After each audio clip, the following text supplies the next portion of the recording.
Hello there, it's 5:53 on a Monday evening. I got Monday and Tuesday off work, which is nice because it feels like you got a weekend, even though it's not on the weekend. But having a weekend during a couple weekdays can be really good sometimes. Even after, especially after working the weekend, I worked Saturday and Sunday, including my birthday. I turned 30 on Saturday and I was stuck at work all day, which is a bit of a bummer. But still, after working the weekend, it feels good to have a substitute weekend on Monday and Tuesday. I don't know why, it just feels nice. It feels nice. Anyway, Life of Chuck. So Cineworld, who I have a membership with, I'm going to sound sponsored, but I pay a membership, £18 a month.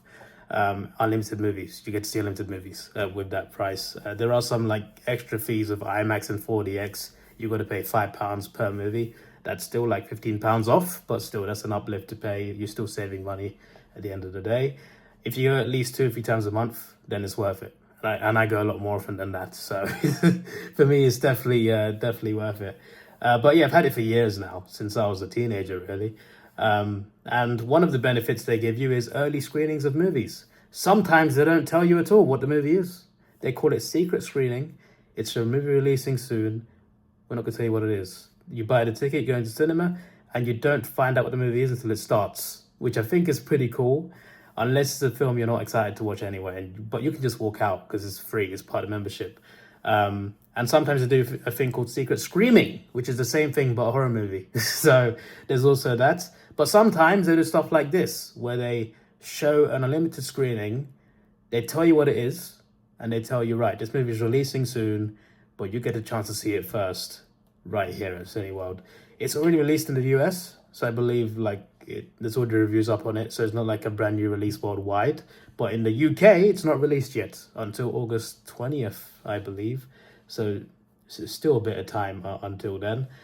So they're showing it early tonight, Monday night. Thankfully, I'm off. I'm looking forward to watching this. I'm not sure it's a movie I'll like, but I'm very excited to see what will happen. The synopsis doesn't tell me too much. I watched the trailer once, and it still doesn't tell me too much about what it's going to be like, but I heard it's good. So the synopsis is a life-affirming gender-bending, I said gender, it says genre. Great start, David. A life-affirming, genre-bending story based on Stephen King's novella about 3 chapters in the life of an ordinary man named Charles Krantz. Interesting. So it stars Tom Hiddleston, Karen Gillan, Mark Hamill, Matthew Lillard, and a few other names. And the guy's name, I can't remember his name, the black actor from the UK. Let me go on Google Translate to how to pronounce his name. Let me try and pronounce it based on reading it. Chiwetel Ejiofor, that guy. How does it sound like on Google? Chiwetel Ejiofor. Apparently that's the pronunciation of that guy. Yeah, he's in this as well. He's the first name on the cast list. I just know how to pronounce his name. Director is Mike Flanagan. So it sounds interesting. I'm always open to watching any genre. I prefer blockbusters and action and good story as well. I like good narrative. But I'm apart from horror and pure romance, I'm open to pretty much watching anything. Even horror, there's some movies I watch like Aliens or Monsters or human antagonists as well. But I would never watch something like spirits and supernatural stuff. I'd never watch that. But I'm open to watching even some horror as well, even though I don't like horror myself. And even romance, I don't like pure romance, but I like hybrids. I like a rom-com. I watch a rom-com. There's a lot of good movies that are rom-coms. So I'd easily watch a rom-com. So even though I said not horror or romance, there's still some elements of those two genres that I'd still watch. Just not most films in those genres anyway. But apart from those two specific genres, I watch pretty much anything. Dramas, anything. So I've been looking forward to this. The cast is good. And let's see if it's a good film. So yeah, let's do this. We are out here. We're here now. It feels nice and quiet. So I booked my ticket 5 minutes ago. And I looked at the seats that were booked. And it's a lot more than usual. I guess there's a lot of unlimited members. And obviously unlimited screenings, they're at a specific time, at a specific day. It's normally just one day. So I guess all the Unlimited members start gathering for these screenings, as it's an extra benefit. And obviously the movie's got a good cast, and it's got, you know, it's got good vibes about it, so I think a lot of people are interested anyway in this film. But I've checked, and there were 46 seats already booked. 46 seats already booked. The last time I saw that was probably Superman. Before Superman, I can't remember, to be honest. Maybe, I mean, well, Oppenheimer, obviously, Barbie, Deadpool, Wolverine, but aside from like these big blockbuster events, for a movie like Life of Chuck, 46 people is crazy. Pretty crazy, but yeah, I'm looking forward to it. It's a nice packed out audience, and hopefully it's a good movie. So let's get in.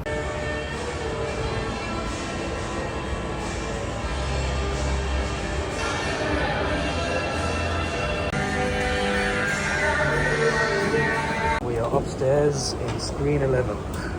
Let's go. Second escalator. This floor used to be a Starbucks, but they've gone now. Now it's just a place with places to sit down.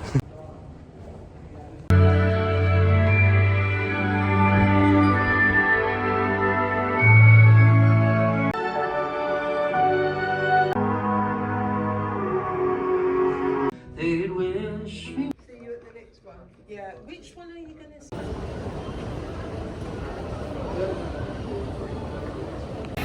I can feel raindrops. It's been pretty sunny in England the last few weeks, but I'm feeling raindrops right now. That's not nice. The Life of Chuck. The start of this movie, I was thinking to myself, what on earth am I watching? And I don't mean that in a bad way. It was just bizarre, the things that are happening. So you see the story backwards in a way. So a movie is 3 acts. You see Act 3 first, then Act 2, then Act 1. And each act is like a separate chapter of Chuck's story, played by Tom Hiddleston. But the first part just really like confused me. I'm just like, because the world was basically ending, essentially. There's a lot of disasters, a lot of natural disasters going on. The internet was cut off, no more TV signal, and there was a huge thing happening. It was basically the end of the world, right? And it was pretty insane what was going on. And I was just like, what on earth is this bizarre thing that's going on? We've not even seen Chuck yet. I'm not going to go beyond that in terms of explaining it, because obviously spoilers. But I was just like, what? But when the movie ends, you understand the first part. Like, the first part is kind of confusing until the movie ends. Or if you read the book, apparently the book explains a lot more. I've heard people say that on the way out of the cinema. But yeah, like, how do I explain this film without spoiling it? I can't. But it's a well-told story. It's well acted, and it just tells you how much of a small world everything is, and it gives you a message about how important life is. So yeah, like the movie itself, like it shows like it's a very small world, and that can be relatable sometimes. Because sometimes it can be a really small world. But some of the characters you see at the start, you see at the end as well, and you're just like, oh, that's interesting. The dots are joined. This story, even though it's told backwards, it joins the dots really well, to the point where it still feels like a linear story that moves forward, even though you're moving backwards in time. So it was really clever how they did the movie. And again, the ending explains, it doesn't really explain it, but it shows you the answer to the start of the movie. Like, why was it so confusing at the start? But not everyone will figure it out. Like, there would definitely be people who will be confused by the ending of the movie. They'll just be like, wait, what? But if you think about it enough, and you figure it out, you're like, okay, that explains everything. But it's got a good message about valuing life and how important life is, and when you find the joy in life, to embrace it and to enjoy it while you can. There's a big message in there, and it's quite emotional as well. But yeah, I'd love to say more, but like, spoilers. There's so many spoilers. If I say too much, like I'm literally cutting too far into the spoiler territory, so I just can't do it. But yeah, it's a story about life and death and family values and a few other things about having dreams and chasing careers and finding love. There's so many different elements to it about somebody's life specific, and it's a very clever movie. Very cleverly done. I do recommend it. If you like the trailer, go and see it. But the movie compared to the trailer is like I don't think the trailer's the best representation of the movie, actually, to be honest with you. Having said that, like, it's based on a book, so like if you read the book, then I guess go see it. If you heard about the book or whatever. But yeah, I don't know, I recommend it. It's just that I don't know if it's ever to everyone's taste. It has an acquired taste to it, but it is a good film that I really enjoyed. So that was good. That was definitely worth watching early. So yeah, there's your boy. Before I go, got to give a rating. I'll give it a solid 8 out of 10. It's a good movie. There's your boy Davidoff. Please like, share, subscribe. Thanks for watching. Have a good day and goodbye.